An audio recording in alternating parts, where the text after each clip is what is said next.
দেশের ব্যাংকিং খাতে ঝুঁকিপূর্ণ ঋণের পরিমাণ ৬,৭৫,০৩০ কোটি টাকা। এই টাকা দিয়ে পদ্মার উপর ২২টি সেতু বা বাংলাদেশে ১৩টি মেট্রো রেল তৈরি করা সম্ভব ছিল। গতকাল রোববার প্রধান উপদেষ্টার কাছে জমা দেয়া অর্থনীতির শ্বেতপত্রে এই তথ্য জানানো হয়। শ্বেতপত্রে বলা হয়েছে, এটি অর্থনীতি নয়, বোকামি। দেশের আর্থিক খাতের এই দুর্দশা অর্থনৈতিক বিপর্যয় বা রাজনৈতিক অস্থিতিশীলতা থেকে সৃষ্টি হয়নি। স্বীকৃত খেলাপি ঋণের পরিমাণ ২,১১,৩৯১ কোটি টাকা।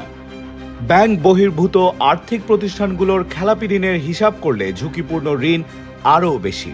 শ্বেতপত্রে আরও বলা হয়েছে, ব্যাংকিং ব্যবস্থায় অপরাধীরা সবাই প্রভাবশালীরা প্রচুর টাকা পাচার করেছে। ভুয়া প্রতিষ্ঠানের মাধ্যমে বা যথাযথ কাগজপত্র ছাড়াই কয়েকটি ব্যাংক থেকে বড় অঙ্কের টাকা আত্মসাৎ করেছেন বড় ঋণগ্রহীতারা।